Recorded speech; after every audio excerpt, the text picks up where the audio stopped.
everyone, and welcome to the podcast. Do you want to know when these podcasts air? Then you should go to EveryDayDetox.org and sign up for the newsletter. You can also connect to us on Facebook, on Twitter, on Tumblr, on Instagram, and we will soon be available on iTunes.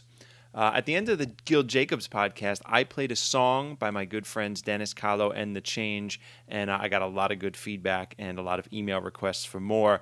So at the end of this podcast, I'm going to play another one of their new songs, so stay tuned for that. In the meantime, I am joined by Dan Farella, who is an exceptionally talented, highly skilled food forager, herbalist, and runs the website returntonature.us.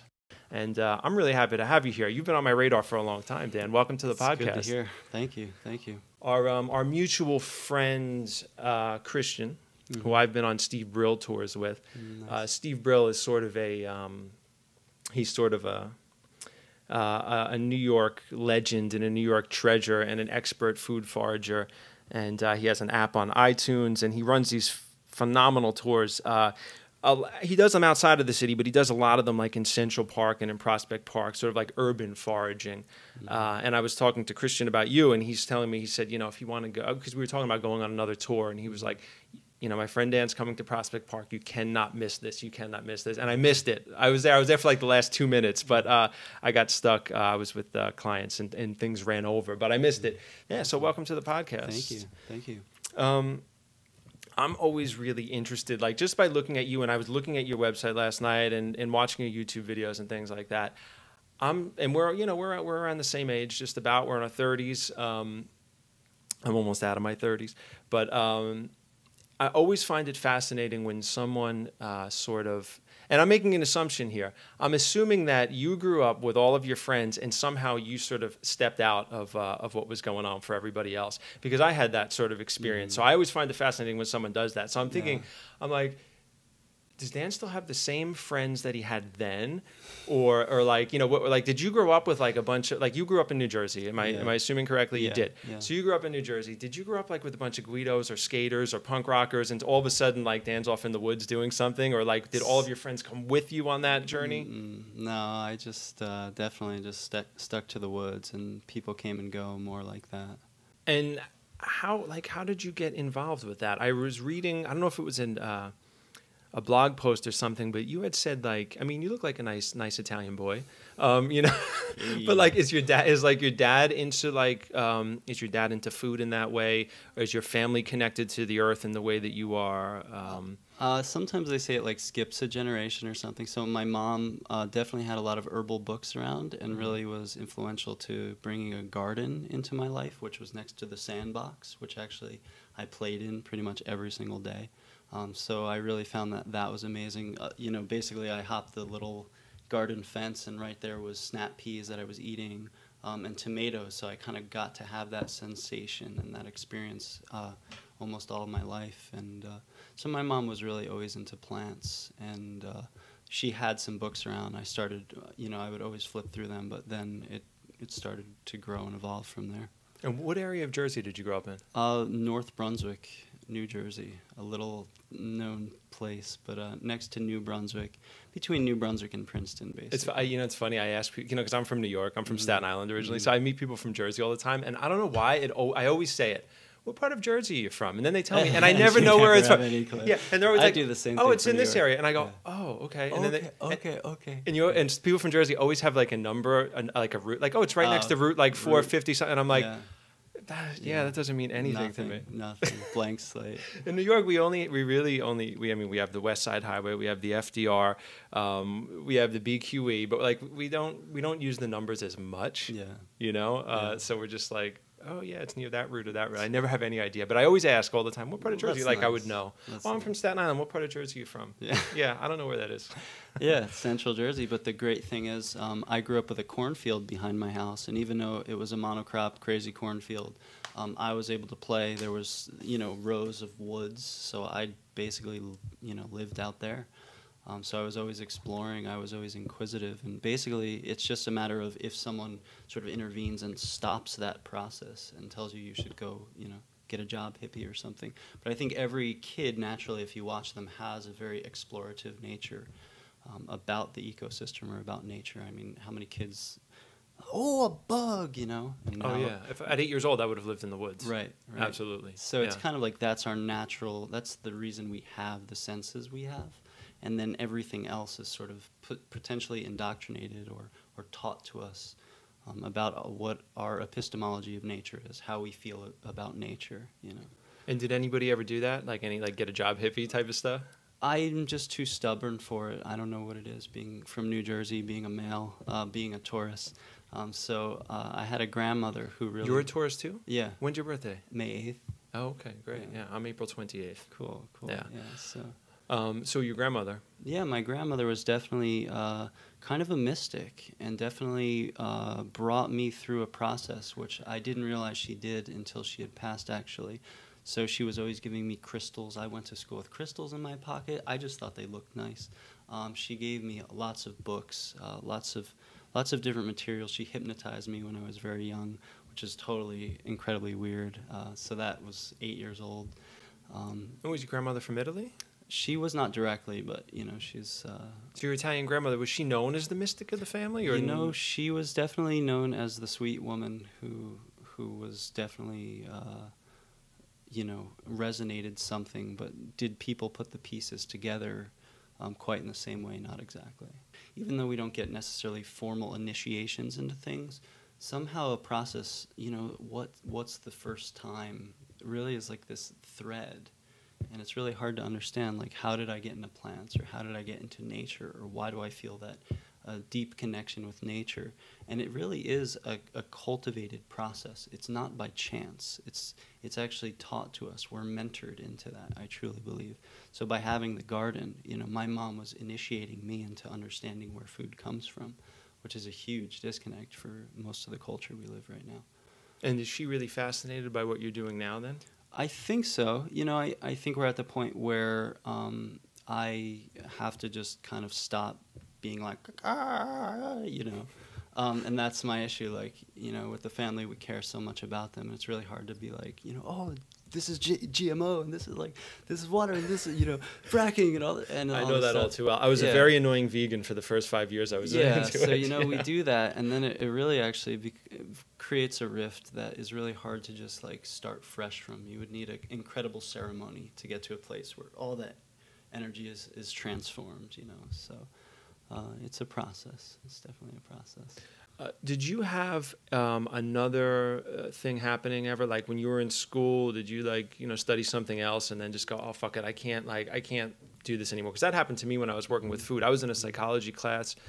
I had gone to film school. I studied philosophy. I did a number of things. And I was sitting there one day and I was thinking about food, and I was like, what am I doing in this thing? And I just basically, within like a few months, I was in culinary school, and I left and I studied natural food preparation and everything. So it was just like, I can't do it anymore. Did that ever happen to you? Like, were you like in a process and then left it, or were you always like this since you were a child? I was, and fortunately, the process for me was playing guitar, like my guitar heroes. So I was Jimi Hendrixing in my bedroom, thinking one day I'm going to do this, you know, professionally, and I don't need all the rest.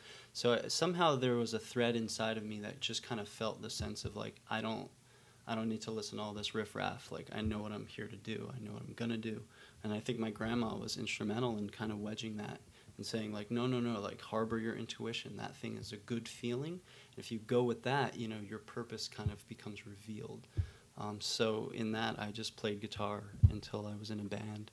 I played all over the United States, and then really just got to the point where I felt like I was kind of preaching to deaf ears, and I thought maybe it would be more appropriate to do sort of teaching instead of, like, trying to teach people who just want to be entertained.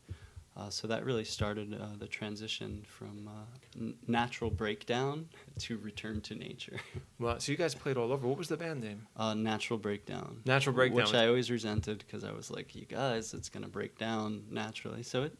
Oh, because of the title. You know, you thought not it brought entirely. energy to that. Well, not entirely, but it's a little. Oh, what kind of music? It sounds like a hardcore band. No, it was actually more of, like, I don't know. I was trying to go towards, like, fusion funk, like Carnatic Indian style, different world music. Others were pulling for, like, the jam band. I think that's, you know, we had a lot of different creative tensions, which helped at first, made some very unique music. But I felt like, you know, some of these, the scene really, I really wanted to find a scene that was about teaching and sharing and creating a sort of ecological awareness and conscious awareness, not, you know, having cigarette butts all over the ground and plastic cups all over and a whole bunch of drunk people and people on drugs, which really got to me energetically, started really feeling like it was bringing me down. And, you know, so I let it all go. It's such a drain. It's amazing. Yeah. I went to see Dennis Kahlo and the Change, my friends. I went to see them a couple of nights ago. Yeah. I was out for maybe 3 hours. I like left here. I went to the East Village. We hung out for the night. A friend of mine came out. We talked for a while. Come back here. It was if I had drinks all night or something. I didn't have anything to drink. I didn't do anything. I was hungover. I was just from I don't know what it was. Standing outside, talking to people with cigarettes and like the whole scene and the bad lighting and the whole thing. I had an amazing time at the show, but I totally woke up like the next day paying for it, and I was like, why am I paying? I was out for 3 hours standing in front of a band. Why do I feel like that? It was the environment probably. Yeah, well, I feel like there's not really a place for conscious bands, so to speak. You know, the bar is kind of old. What are you going to play, a small yoga center? Like, there's kind of not an in-between place that really creates a sacred atmosphere, you know. There are a few. Most of them are on the West Coast. So, you know, there are some things. So when did you start educating then, like professionally for a living? Well, you know, it's hard to say, is it professionally? I mean, I'm sort of living as a plant monk or something, as far as I'm making enough to continue to exist, you know, and that's good. So basically, it's just a matter of when did that happen.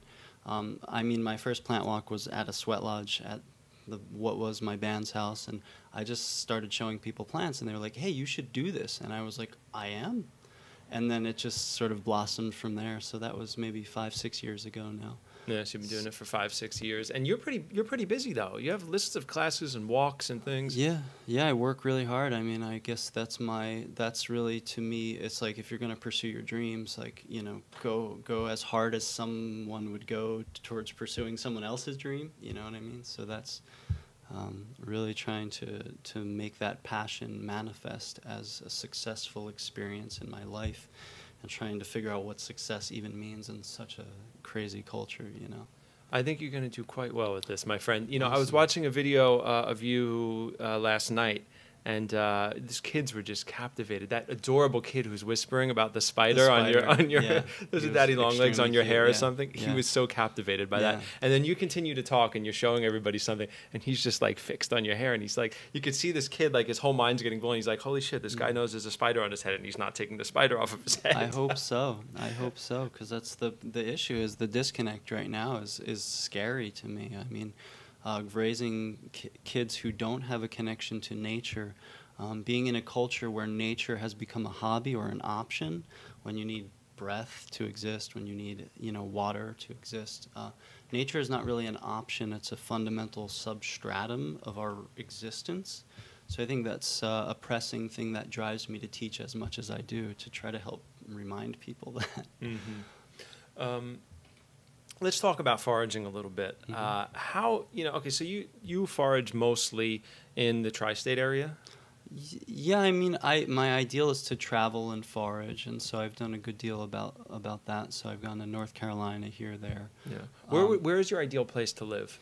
That's a good question, and I don't really know if this society gives me the home option that I'm really seeking. Which is kind of like a village in some sort of shack in a place that's free and beautiful, with pristine water that I can drink and forage and start cultivating land and live sustainably. And so basically in the area I am, someone might say something like, well, go move to Montana or something. It's there. But, you know, I guess that to me is real, actually, like, since I'm also an American, that is American values, like Daniel Boone style. Yeah. So I don't know where that went, but that's kind of how I would like to define home. Do you like tropical places over temperate places more or less? Or? You know, I just like the fall and the spring of the woodlands. You know, that to me is just a great feeling. So I've been to some places, but this is where I return to. So, how, for someone that doesn't know, like, I know very little. I was very proud of myself that I actually that actually recognized this from one of your videos as being violet, and you picked this from the front of my building here. Yeah. But for someone that doesn't know a lot about wild foods and wild plants, I was a chef. I know a lot about food. I know a lot about natural foods. I mean, we used to cater the Biodynamic Farming Conference. You know, I got all the old school books and everything. Maybe I do have to shut that window. It's up to you. I was fine without it. Whatever you want to do. But you know, how... The question, this is probably the most asked question, probably the most annoying question that you probably get asked is, how easy is it to like kill yourself and poison yourself eating food? And have you ever poisoned yourself? You know, I have never poisoned myself, right? In almost 15 years, I'd say I've never poisoned myself. It's very easy to observe a plant without eating it. There's a difference. If we separate the difference, then you can look at and learn about whatever you want. It's eating it that's the risk. So it takes a good deal of learning about the ecosystem, learning what you're even looking for before you would really risk your life consuming. So I'm very cautious and careful about what plants I consume. That doesn't mean I have any limitation to stop studying or learning about any mushroom or plant. So I think that's the first thing that, you know, some people say, I'd love to learn about mushrooms, but I don't want to poison myself. And I'm like, please put a wedge in there. Like, the only way you poison yourself is if you consume it, right? So then have the discretion to say, I'm not going to eat this until I'm really, really, really, really sure. So I've never been poisoned.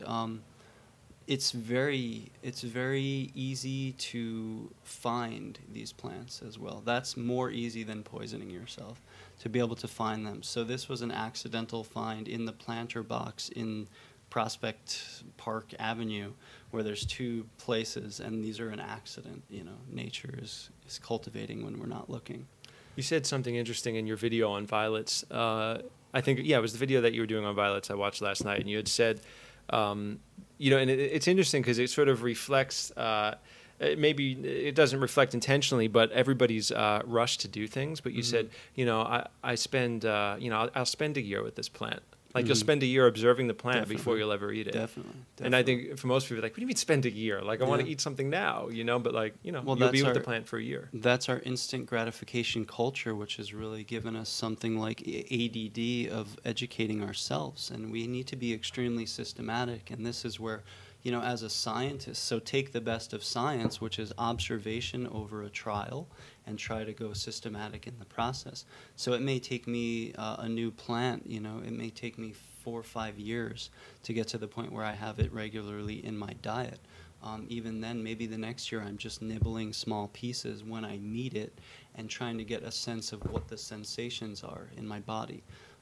Is it numbing my tongue? Is it sweet? Is it salty? Is it sour? Is it, you know, all these things are telling me information about the plant. So I think it's a very gradual and systematic process, but we have to remember that we used to have that.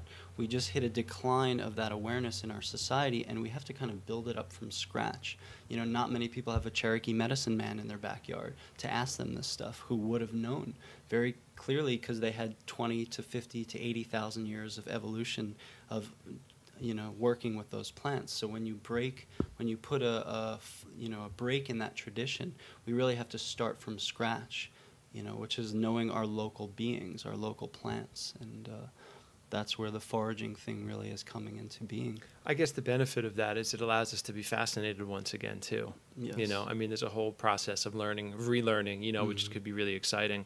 How much food is actually out there? Let's just take the tri-state area, for example. How much food is out there that's actually edible? That depends on how much of the population you'd like consuming it. And that's a really relative question because there's not necessarily enough food out there for the population we have. That doesn't mean, that's because of concrete. That's because of poor use of land, not because it's not possible on this earth. Yeah, so there's a difference. 8.35 million people in New York City alone, and that doesn't even include New Jersey and Connecticut and the surrounding areas. And there's something like 700 acres of rooftops and abandoned lots in Brooklyn alone that could be a major food source, plus windowsills, plus, you know, hanging gardens from wherever you can, plus sprouting in your kitchen there's a lot that can happen. That's a big trend now, especially in Brooklyn. Brooklyn rooftop gardening is a big trend. And we have a few lots and spaces, but that real estate tends to go pretty quickly. But yeah, the rooftop thing, it's huge these days. Yeah, but it's very restricted. There is a lot of restrictions as to where you can be and what you can do, and all this. The fear of the boogeyman who sues everyone is still running rampant in our society. So, as far as urban foraging, what are the concerns with soil quality, pesticides, things like that? I was on my bike going down to the co-op the other day, and I'll post a picture of this up on the screen. It was there was signs all over Prospect Park that said herbicide planted, keep your pets away, and all this shit. And I thought I should tell Dan about this because you were planning I'm sure you're planning sometime in the summer to come to Prospect Park and do a tour. Yeah. People are spraying pesticides all over the place. It's horrible. If people could only become aware of that, then they might actually care. Because it's very obvious when you learn that these things are not helpful for the body, especially the gut bacteria, all this stuff. So we really need to be very careful as to where we forage. So I wouldn't necessarily consider the city a place where I would forage in mass. I would come here to learn and observe, but I have the blessing of being able to live in sort of a suburban area, which is a little less chemically treated in some places, such as state parks, right? So that's more of a safe place, but also you get to learn, like, well, a lime green place with nothing else but grass, that's the vision, that's the observation, that something has happened. So what happened here? That's a very important question that we have to ask always about everything, and that's kind of the art of tracking, or the subtle art of tracking, of understanding humans and how they've moved and what they've changed and what they've done to the environment. There's not an ecological mindset, there's an economical mindset, and somehow in this world we live in, there's a big rift between ecology and economy. And this is probably the downfall of our civilization in a lot of ways. What percentage of your diet is actually, foraged food, wild food? So it varies, but right now in the spring, probably most of it, because I eat a lot of greens. Really, it's a matter of understanding that you have vitamins, you have minerals, you have fats, carbohydrates, proteins.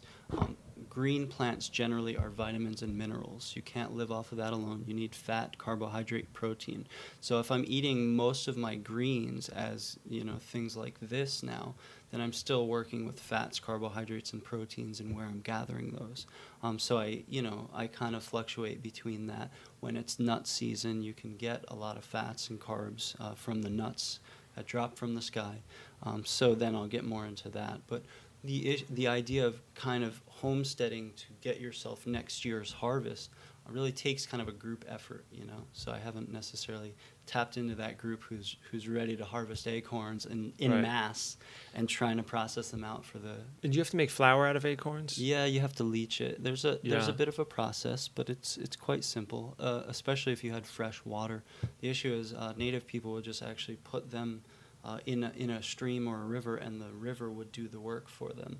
So in the modern times, people actually put them on the top of their toilet, not the bottom. Right. It's the clean water reservoir. It's just as clean as what comes out of the sink. They fill it with acorns. And they put, not the thing, but if you put a muslin bag and you flush the toilet, what happens is the toilet water comes down and it's quite brown with tannic acid, which is being leached out. So that's a fun time.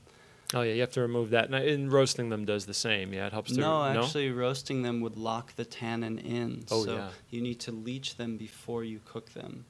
There's hot leaching and cold leaching processes, but it gets a little complicated. Fascinating. But that's, if you're not doing that, someone else is doing that for you with the foods and the products you're consuming. So this is what we have to realize is, like, it's better for me to get my little pancake full of wild seeds that I eat one day and understand what it takes than to continue to give my money towards a system that I may not even feel represents my ethics or my moralities. Yeah, white bread doesn't grow on trees, It's a whole process that we've sort of become lazy about. And it's only thanks to, right now, diesel fuel that we can actually get that much wheat because of agricultural machinery that's actually enabling us to be able to, as a society, eat that much white bread, which obviously is not healthy. We're coming down with all these health conditions due to it.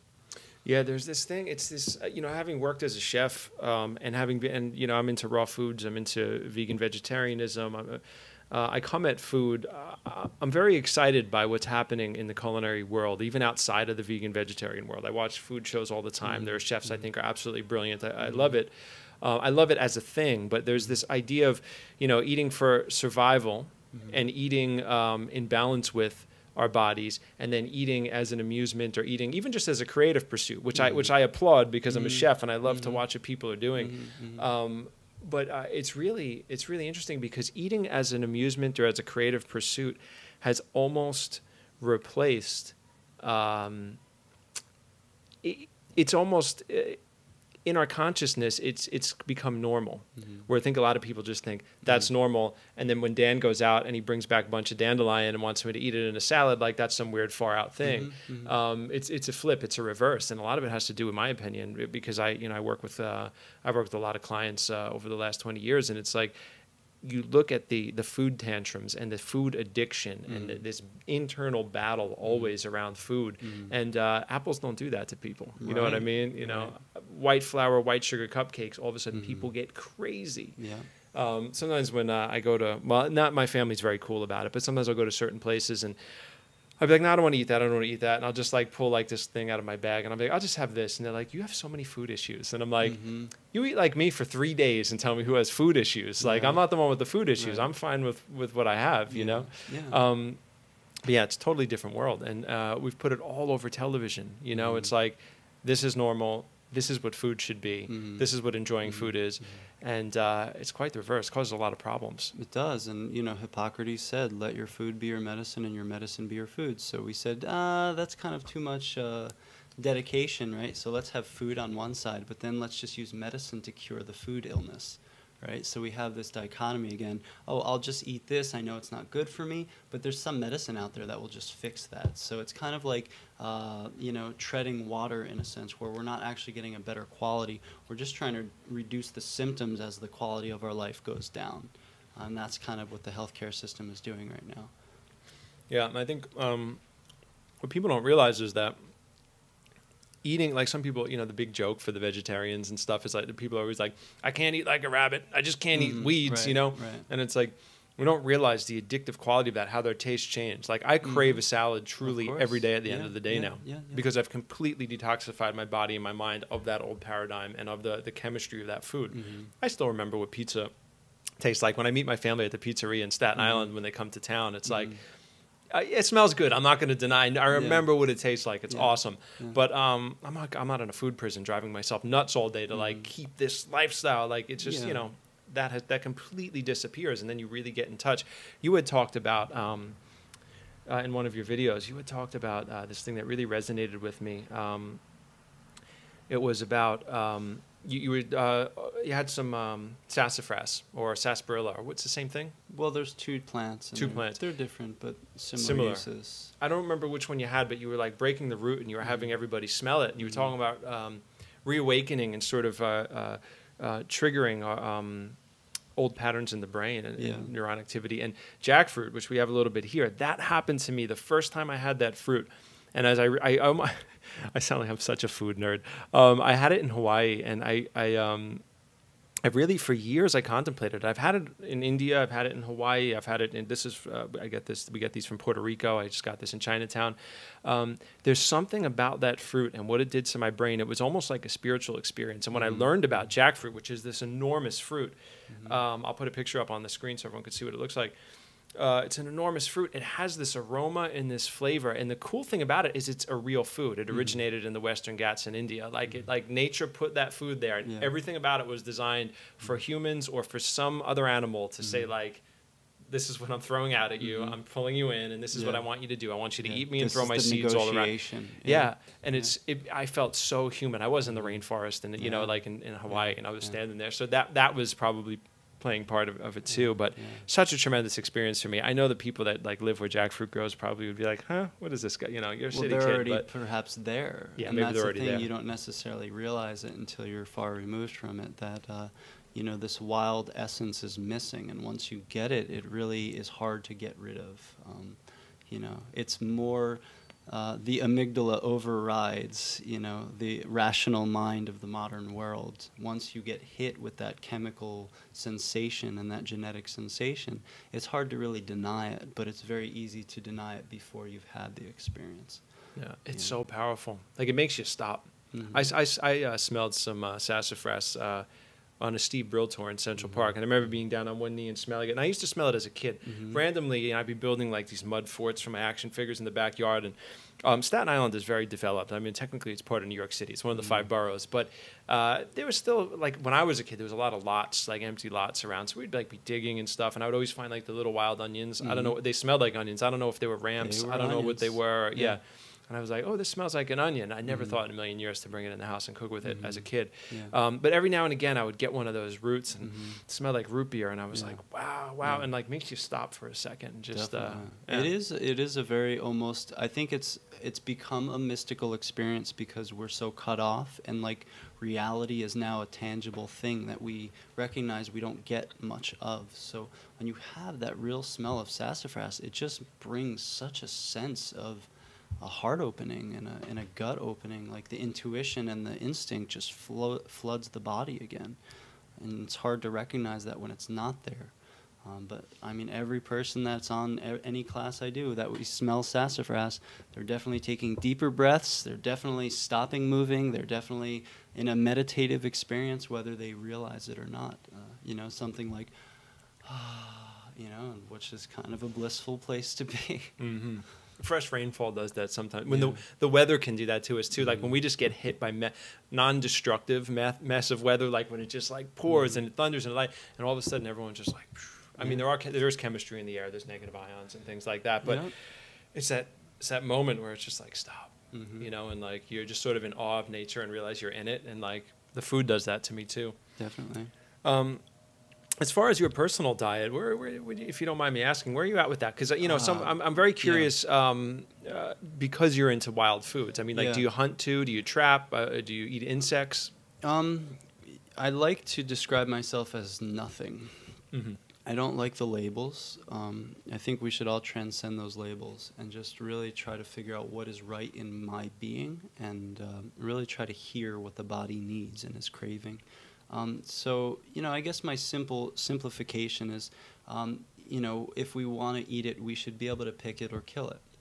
So that's kind of what gets me into wild food, is that, you know, what I'm eating, I'm harvesting by my own hand with my own relationship with the ecosystem, trying to understand how much is appropriate to take and how to take, you know, and try to figure out what that dynamic feels like, to create a more symbiotic relationship versus a parasitic relationship.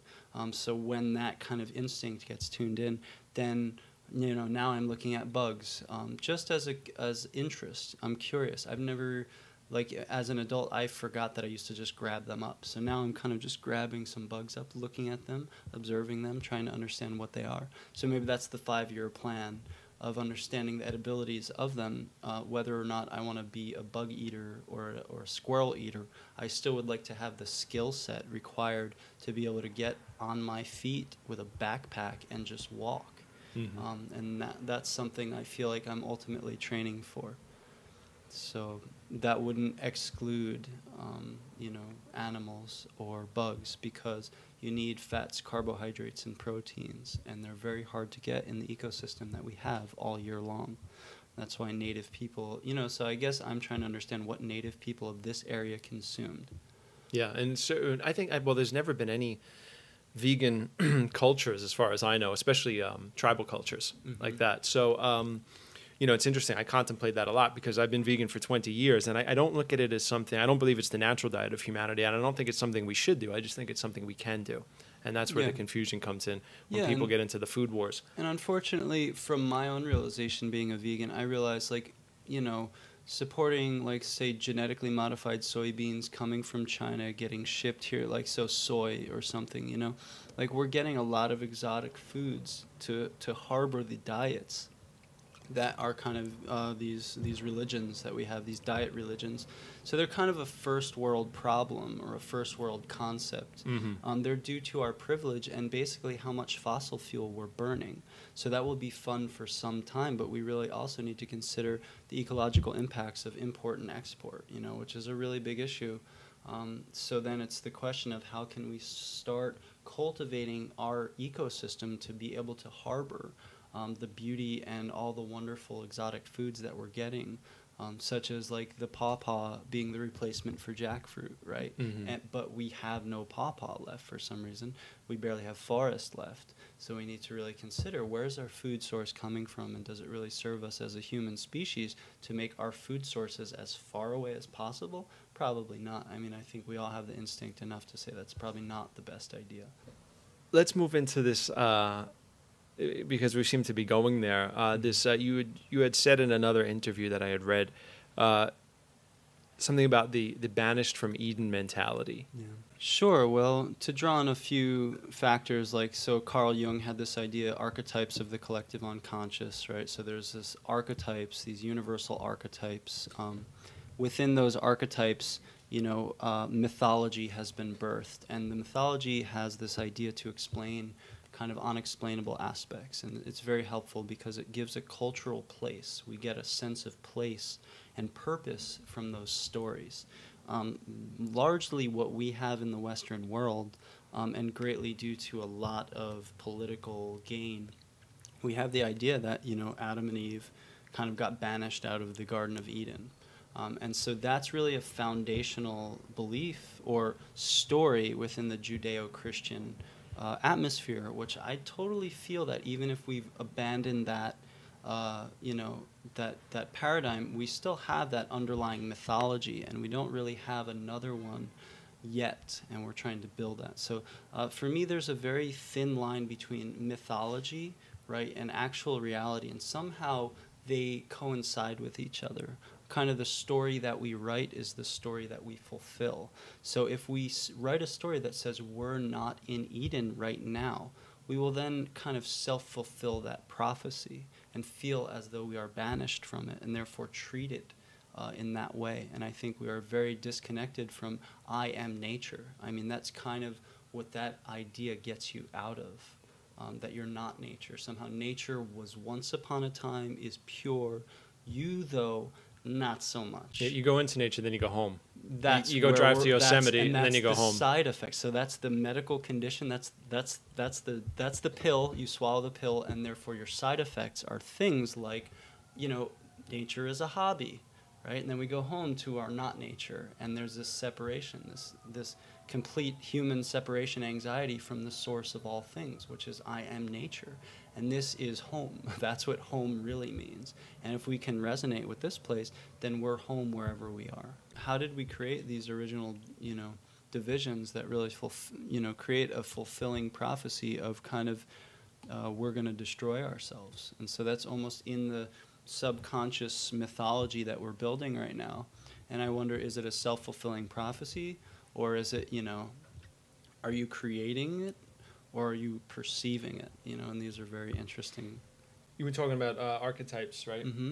Mm-hmm. Do you think that that's one of the reasons why a very disconnected society is in love with Lord of the Rings and Game of Thrones and archetypal type of stories? Exactly. Like, we love it. We hunger for it. Exactly. We still have it. It's still an external experience, but we love that shit. We need Odin or Agni or Shiva. Like, we need that. That's why the cultures have all built that. It's not that there are gods, and the idea that those are polytheistic cultures is a really gross interpretation by people who are insane. You know, so they're more internal metaphors for processes within the life system that we go through. Have you ever read Daniel Quinn's books? His most famous book being Ishmael? I haven't. No. Very cool writer. I haven't read his books for like 20 years, but I remember reading that book, and he was very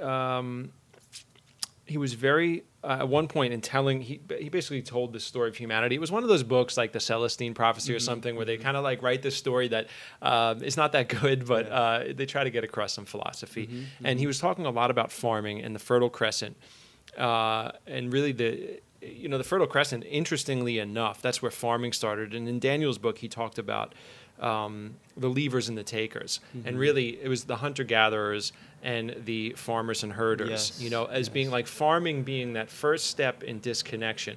Which is interesting because it's like we're almost retracing. Like now you hear chefs all the time, like, farm to table, like, we just really want to know like where our food comes from and like want to be connected to the source, man.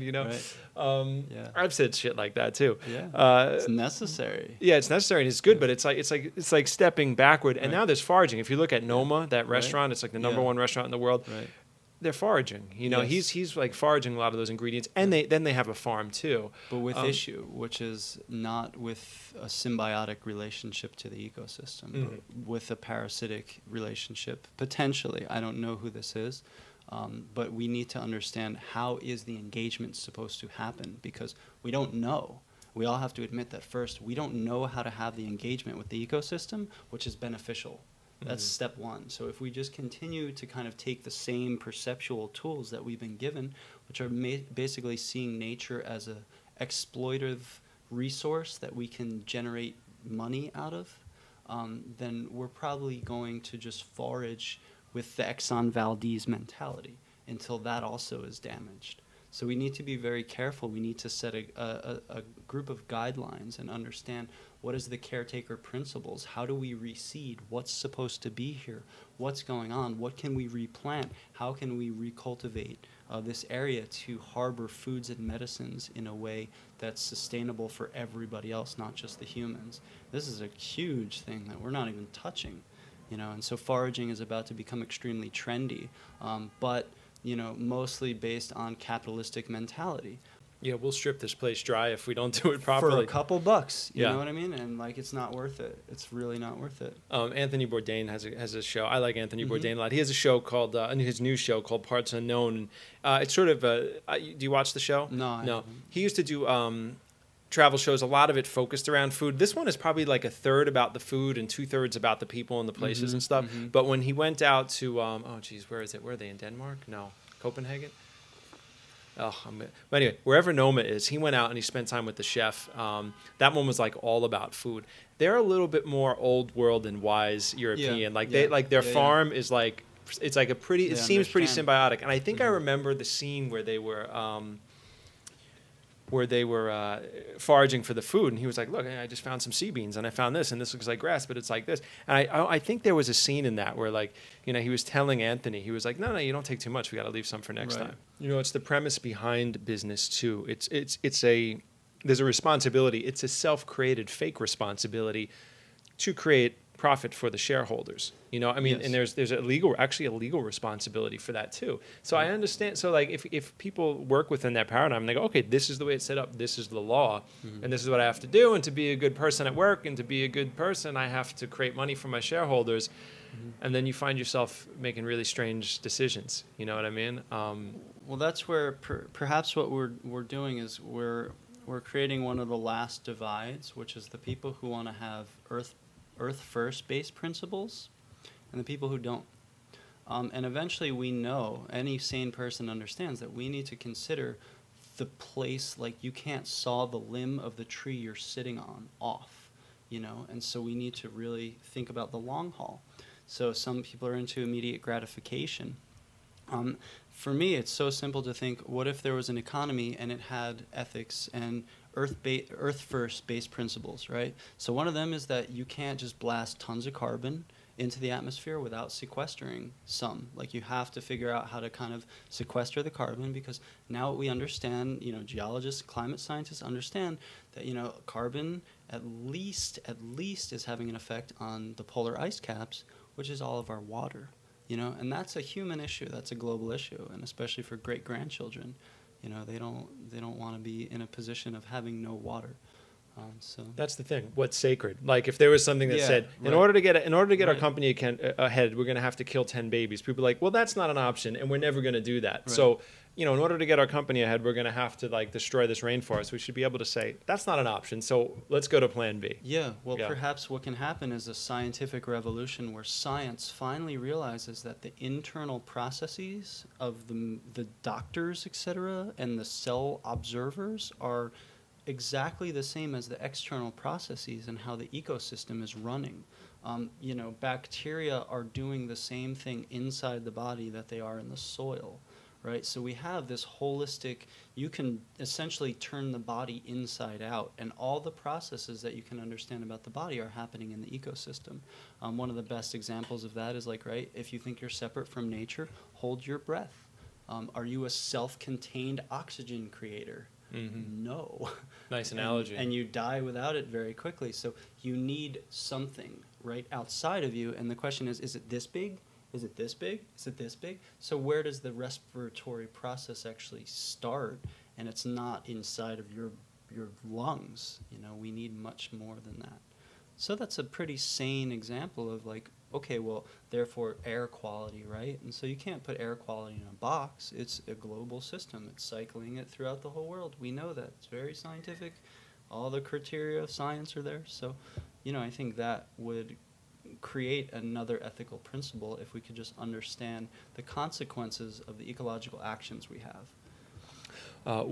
One of the things I thought of while we were talking about that was, you know, the disconnection of people from the world and thinking of it as something outside of themselves and something as like an amusement park to go to. And I thought about some rites of passage that I had been through and things, and also thinking about the way we treat each other, especially in business. And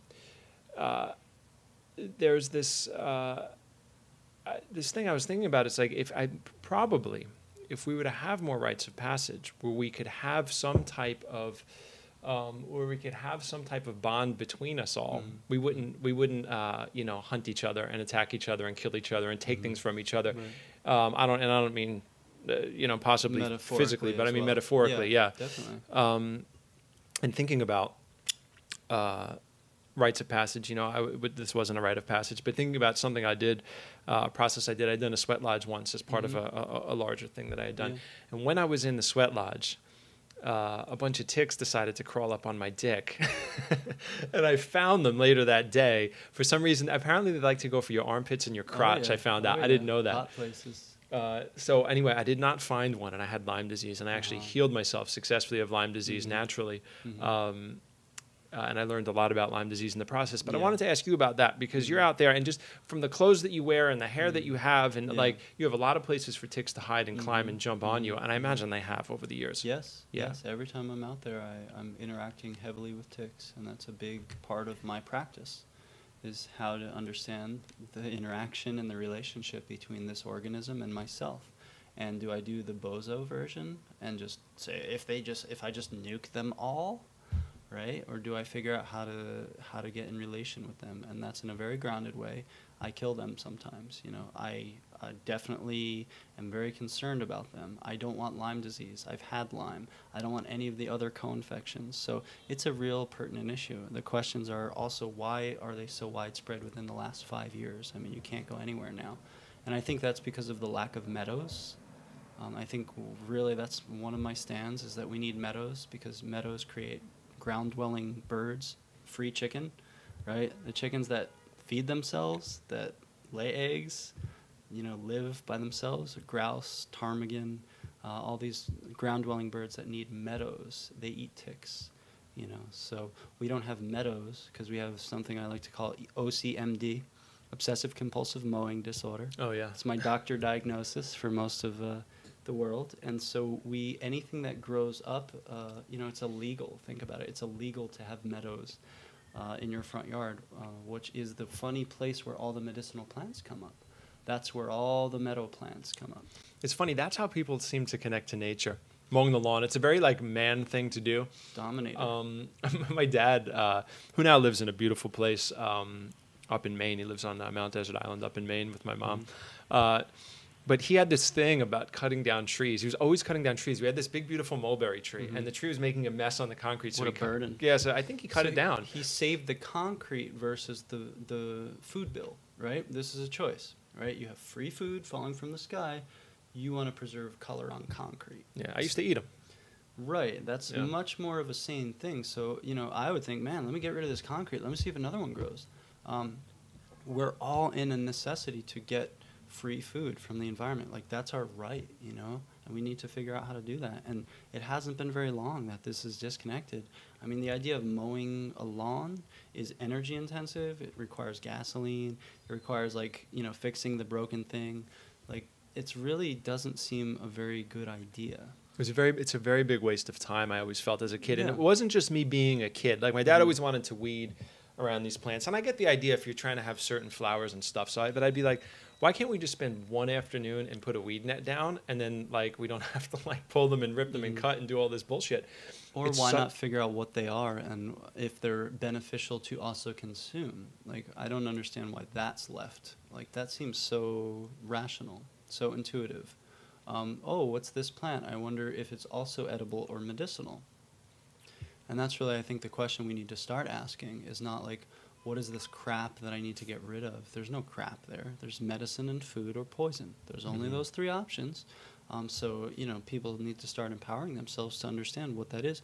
Because it turns out, like, dandelion is par for par with kale, you know, and in a lot of ways much more nutritious, much more, better for you. It's a bone builder. It's incredible. And it's so bizarre that you could convince a people to spray chemicals that cause things like cancer on a thing that is really showing lots of research towards curing cancer, you know, and that's incredible. Later on, when I became a chef and when I really got into raw foods and really, you know, nutritious greens, I was blown away at, like, the war on dandelions that we used to have, and I was like, wow, I could have just eaten them, you know, eaten them all. It's like, I don't know if I would have liked dandelions as a kid, you know, but then again, I didn't grow up in a natural world. You would have if you were hungry, and that's the thing I don't think we realize. I mean, native people didn't have ketchup, you know, to put it on, so they would just get used to the taste. And you know now, I mean, my taste to eat dandelions, now they're fine for me. They used to be extremely bitter and unpleasant, but I'm saying that that's due to a cultural conditioning. That's due to your parents imposing limitations on you because of their likes and dislikes. That's due to the culture imposing beliefs. So it's almost like a parasitism. Like, you are neutral. You're actually neutral. You don't mind. But your tongue has a sensation, and then you judge it. That's a very different thing. You know, it's neither good or bad. It's just a sensation. My thinking makes it so. And that's where I can become extremely trapped. So this is bitter, therefore unacceptable to the king taste. Or this is bitter and this is a sensation and I know it's medicinal for me. So I'm just going to chew it and swallow it and get over it. Because it's just a 6-second thing which I can tolerate. I'm not going to die. But that brings in an interesting connection with bitter flavor being also the closer spectrum towards poisonous plant. So that's actually kind of a mammalian brain technique of, oh, bitter, this might be poisonous. I should therefore be cautious. But we, since we don't have rites of passage, still act like immature children and, oh my God, this is disgusting. Oh, I'm never going to accept this. Turns out that dandelions are going to save the whole day. You know, they're going to kill all the diseases. They're going to repair most of the diseases that are caused by spraying dandelions, such as respiratory illness, you know, toxicity of the blood, poisoning liver and kidneys. Dandelion are specific towards that. So that's how the universe laughs at the irony of everything. And I think the big aversion of it too, especially with children, like a lot of the young children of like natural living families I know and friends of mine and people, like those kids aren't addicted to like all the, you know, tri-colored bubble gums and all that stuff. So like they'll eat stuff that like other kids will be like, oh, that's green, I don't want to eat it. And these other kids are like, oh, could we eat the weeds today? You know, or could we, you know, let's go get some, you know, I know a family up in Vermont and they're like foraging all the time. They're pulling ramps, they're cutting rhubarb, they're doing all these things and they just have it. If kids grow kale, they eat kale. That's Ron Finley or something, the gardener in South Central California. He said, like, if kids grow kale and they'll eat kale. I've seen that too. I've literally had moms saying, my kid's not going to eat that. My kid's not going to eat that. And I'm just like, shh. And I'm making a salad with their kid. And the next thing you know, that kid, like me and a kid are like, no, having fun playing, you know, getting it all over our chins because that's creating a ritual out of it. It's a rite of passage in that sense. It's much more enjoyable than the sterility, you know, or the disconnection between food source and then just eat this because it's good for you. I think that's a really bad cop-out. So what I find is that often sometimes parents language, like they'll bring a kid out to a restaurant, you know, the kid will say, I want that, and they'll say, you're not going to like that. I'm so glad you brought this up. I mean, I grew up with my son like this because I was I was, let's see, I got into natural foods and veganism when I was about 19 years old. At the time, my son was 4 years old. And, so in those following years, I was always bringing around like different types of natural foods and stuff like that. And I remember one time giving him something and I was like, here, try it. And he was a little like, I don't remember what it was, but it was something and he was going to eat it. And I remember that someone from my family standing there going, no, you're not going to like that. And she's already telling him, indoctrinating him into like, we don't like that. Yes. And then I don't think this is our cult. And we choose to not accept this. This is, you're in, if you want to be in, this is what we believe. Yeah. That indoctrination process is really powerful. And it's really powerful. Subtle, and it's actually done now unconsciously. But we don't realize that that was the native way of teaching. That's how people became empowered as humans. That was like you got slipped into a rite of passage effortlessly and easily without a lot of language about it. So if I say, here, try this brownie, I put dandelion powder in it, you're not going to like it. That's really bad technique as a parent. But if we said, you know what, I'm just going to grind some dandelion root into powder, and then I'm going to add this in the brownie, and they're never going to know about it, and they eat it, and you increase homeopathically a little bit at a time, right? Then they're not even going to notice, and you're going to develop their taste for it, and they're not even going to care. Suddenly they have it, and they go, oh, that I recognize that, it's something that's not foreign to me. I think the problem is we create such a foreignism, It's like, here's the bitter thing. Oh my God, bitter. And so, we monoculture our taste buds just like we monocrop fields. Salty, sweet, salty, sweet, salty, sweet. King Tongue is there saying, I only accept salty and sweet. Well, we know now that this causes disease, If you want high blood pressure, salty. If you want diabetes, sweet. Again, going back to our sort of pre-modern brain, we have built the sweet and salt necessities in our bodies because from a hunter-gatherer standpoint, they're the hardest to harvest from the ecosystem. So we craved them the hardest. That's how we got to raiding bees' nests, but there really wasn't a lot of sweet food. Like in North America, think about it. There wasn't a lot of salt. That would be the coastal people that maybe would actually trade. If you lived in the center of North America, it's going to take a while to get that salt.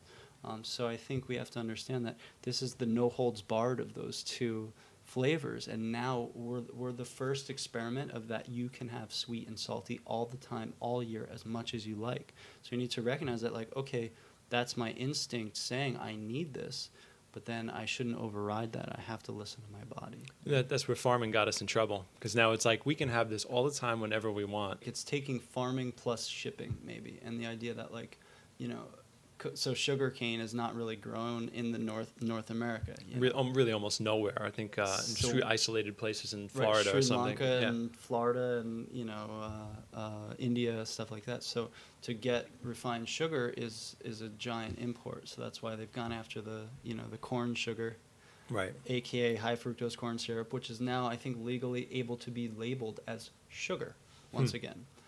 So this is we've gone full cycle. Where that legislation changes names into arbitrary things that people don't know. It's like a mystical spell. Speaking of sugarcane in India and places where they grow things like that, you went to India a couple of years ago. I was looking at your blog a little bit. I've been to India too. My ex-wife is Indian, and we spent a lot of time there. I'm curious to see what your had you ever? How many times have you been there? And just once. Just once. And what was it like when you first got there? Like, what was your being an American? Because we sort of kind of grew, even though we're from different states. Yeah. We're probably 30 minutes away from here, right? Yeah. So we basically grew up in the same place. Yeah. And it was a massive culture shock to me. Yeah, it is. And I expected the culture shock. But it's different when you're actually there. So it was definitely amazingly eye-opening, and yet I feel like I was prepared for that culture shock. I knew what to expect, I have a lot of Indian friends, and in the area where I live, there's a lot of Indian, people. I spent a lot of times at ashrams, so I kind of knew what to expect. But it's amazing to actually see it, and it definitely is incredibly eye-opening. And I felt like every rich American should see something like that at least once in their, and I mean rich American, like, you know what I mean? Like us. Shoes. Yeah, we're very grateful for what we have. So there's really no such thing as a middle class. I mean, for me, it was a very politically insightful experience as far as, you know, what the EPA has done, right, in a good way, how we've actually conserved, how we've banned certain things. It's been a lot of work, and I really honored them. You know, conservationists, etc. The people who have built an infrastructure around figuring out what to do with the things that we, you know, cause harm. They're pretty much burning it in the streets. Yeah, burning garbage. Yeah. Certain fuels they use. Right. Sanitation. Oh yeah. So you know, it's incredible, but at the same time, I mean, we kind of got them addicted to plastic. I mean, you know, the modern Western world, we kind of got them addicted to plastic, and now their infrastructure, their, you know, garbage maintenance is to burn it in the street. And so, you know, a lot of burning plastic everywhere, which is incredible. And also unhealthy. I remember an eye-opening moment where we were driving in India. We were in a rickshaw, and we were going to visit my ex-wife's family, and we're going to her young niece, who's a sweetheart, who's probably not so young anymore. She's probably like 20-something now, but we were going to visit her, and I had this bag between my legs, and I kind of acclimated to India a bit, but like I had this bag between my legs, and I had at the time some type of Game Boy, which was, you know, popular, and I had all this like cool shit from the U.S. And all I really knew, I was like, this is going to be great. We're going to bring her this stuff because you know, you get different things in different countries, and they didn't have those products in India. So I was like, great, this is going to be great. We're going to bring it. And when we had purchased all this stuff and we were traveling there, I didn't know anything about India. So we were driving, and I remember I looked out to the right, and their apartment building was just off this way. We were in the rickshaw, and there was this giant dumpster, and one half of it was on fire, and there was like all this black smoke, and I'm like, oh shit, you know, because I'm like the detox guy. I'm like, oh fuck, of course, yeah. Right? And on the other end, it was just some smoldering stuff. It wasn't on fire. There was no danger on that other end, but there were two children in there, and they were pulling clothes and things out and throwing them down to their parents. Like they were trying to find some useful shit, and I'm like looking at this stuff in my bag, and I'm looking at them. Yeah. It's much more easy to keep it as a conceptual, intellectual idea than it is to see it firsthand, you know, and that's what I think is really awakening. So I know at the time I'd went, you know, certain political idea was that we have too much regulations in this country, and the problem that we don't have jobs is because of all the regulations, all the environmental regulations. And I was like, every one of them needs to come to Middle India on a vacation and see what it's like with no environmental regulations, because I mean, it's incredible, you know. It's definitely not a great quality of health, but at the same time, of course, the spiritual connection and the depth and the way that India just kind of, like, I just was like, oh, I get it. You just have to let go, and crazy stuff is going to happen the whole time, you know. India is, you know how I consider India? That's humanity. Like when I got there and I was with people, you know, like I remember I told you the story. There was we were taking this train from Mumbai over to Mumbai to a place called Pune, right? And it was like a 4-hour train ride. And my ex was like, hey, she's like, you know, they have these air-conditioned cars for like that the foreigners take and stuff, and then they have the regular cars.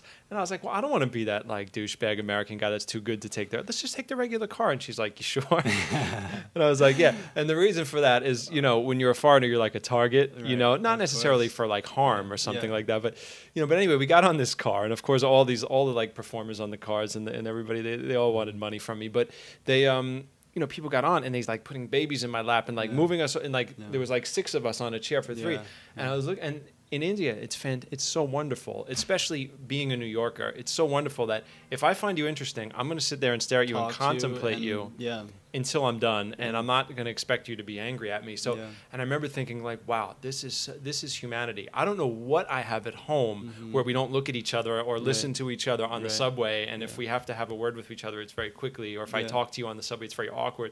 Like, I don't know what that is, but this is like living. It was so cool. You know, it was like I told someone, I said, yeah, I used to think I lived in the greatest city in the world until I went to any single piece of land in India that I had been to.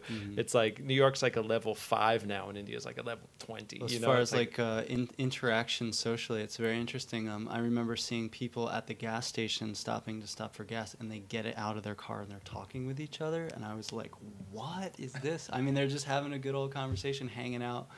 That was really, really incredible to see, you know, things like that. But we were with a rickshaw driver, and he dropped us off he dropped us off somewhere, and his rickshaw broke down. I had like a little problem. So like the local kids from the flower stand and some kids from the barber shop came out, and they're all like scratching their heads, and they're all like, it's like our problem. Like we're gonna get you on you. It's not like, hey, look at that dude. You know? Right. So we have definitely to try to preserve their values, and that's why I kind of went there. I wanted to understand if there's still people there that understand the wild plants or forage. I was like, it's India. This has to be a place where people are still doing that. What I sadly found is that a lot of people were embarrassed of that, and it's seen as poverty. And I think this is a really interesting question of why do we have lawns? Why do we spray the chemicals? You know, all this stuff is like a colonialism of that you look like a better, you know, you're in class if you don't need to grow wheat in your front yard to survive off of. So, you know, this is a big issue, and there's kind of not a lot of foraging that's being preserved in some of these countries, it seems, because it's seen as an embarrassment. But the weird thing is that we're going to have to revert back to that. Yeah. So I met this amazing man. His entire life he was climbing coconut trees, and that was his job. He'd get the coconuts for the families in South India and Trivandrum, and he taught me how to climb the coconut tree. Nice. Not very well, by the way, because but he, you know, and he was using this like cloth around his feet, but that was like for my benefit, you know, just so I didn't look that bad. But he would just run up the tree and do it. Most amazing body on a human being I've ever seen. The guy was like fantastic. I'll put a picture of him up. I think I put it on Instagram, that picture. No exercise bike needed. But they're very I think they're very ahead of us in a lot of ways over in India. I missed the train once or a flight or something, and I ended up having to spend an extra day down south, and we went to this eco festival.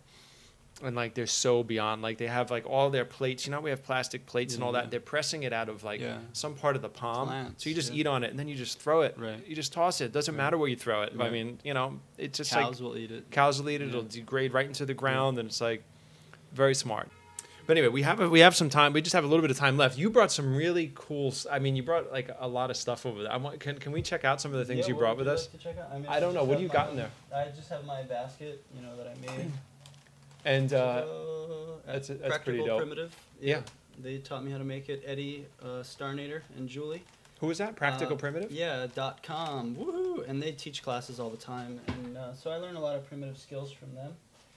And you know, then I just keep all kinds of stuff in there, all kinds of fun things. And what's this right here again? You told me what it was earlier, but I forgot. Yeah, this is the artist conch, Ganoderma applanatum, which actually came off of a beech tree, a very old beech tree. And the great thing about this, maybe you can see it, is you can carve on it, right? So it's a really nice, ta-da, right? It's a really wonderful mushroom, but it's also incredibly medicinal. So this represents beautiful medicine. So they're antiviral, they're antibacterial, they're antifungal, and they also, Paul Stamets has a book called Mycomedicinals, and in it you can see all the research that's been done in Japan and China, because they still honor an herbal tradition, because they're completely locked into their herbal tradition. They actually do a lot of research in herbs and mushrooms and their medicinal values and the chemistry behind it. Where in this country we sort of have a legislation against it, and basically they just make these fun studies that give rats to cancer and then ban things, and it's really simple and easy to do. But it's incredibly flawed science. How is that used, that right there? Well, Would it be powdered and you can take like this in powder and decocted or something? You know, there's actually a kind of a movement that says that you can eat you know, this is where raw food kind of craziness, I think, goes against us, because a lot of prominent people are saying that if you consume raw mushroom powder, it doesn't digest. You're basically buying the most expensive laxative on the earth, right? So you'll poop it out, you know, but it won't necessarily assimilate into your body. So usually you powder it and you can make a tea. So it's usually heat extracted, right? Or then alcohol extracted. Both is the best. We call that double extraction. So that's, you know, a possible thing. So I would make a tincture from this. And then it's basically what's called an immunomodulator, which is one of the best herbal understandings, which is usually we have a kind of first grader idea that herbalism means boost the immune system, boost the immune system, boost the immune system. Allergies are actually an overactive immune system. It's dysfunction. Some places are too high. So when you're taking these, they actually stabilize the immune function, and that's what we really need living in a... So it's the surrounding plants almost, in a sense, communicating to your body how it should be reacting to the environment? More than I can possibly explain to you, and the research and the chemistry analysis of that is blowing up right now. Is that basically how bee pollen works? Does it do something similar? Yes, precisely. When you get reality you become more real. That's one of the ways of saying it. Another way of saying it is that the plants are building the resilience that your body needs, but they've been doing it for like hundreds of millions of years, and you maybe 300,000 years. That's a big difference. So don't forget, what did dinosaurs eat? Plants. Plants were here for a very long time. You know, Homo sapien was not. So these things really have caused, they've been fighting the same viruses, bacteria, and funguses that we get. Is there chaga in this area down here, or do you have to go north? You got to go a little north. I mean, I found chaga one time in New Jersey, and I've been looking for a long time. There are these like bug growths, which often, you know, look superficially like chaga, but really once you hit the, you know, the north, New Hampshire, Maine, there's a lot more chaga out there. Now again, that doesn't mean we should all go running out there and exploit all the chaga and make a couple bucks off of each other. We need to understand the balance. We need to understand how much of the ecosystem is left for us to have a sane paradigm where we wildcraft and work with the medicinal plants of the world. But it's going to obviously take first some understanding of their cycles, understanding what they need, understanding how to reculture the ecosystem. I am looking forward to finally getting to do a foraging tour with you this summer. Yeah. I'm hoping we can take some of the listeners along for that. That would be wonderful. And guys, go over to returntonature.us. Was that .us? Probably because the .com was taken, but .us was because of the word us. Cheap. Yeah, but now it's become returntonature.us. .us, which I thought was very clever and wonderful, you know. So go over to returntonature.us and you can check out where Dan's tours and speaking engagements and fermentation classes are. Dan, I'd love for you to come back because I want to talk about fermentation. Awesome. And I want to talk a little bit about hallucinogenic plant medicines and things like that, and other things you may have experience with. Guys, check out Dennis, Kahlo, and The Change.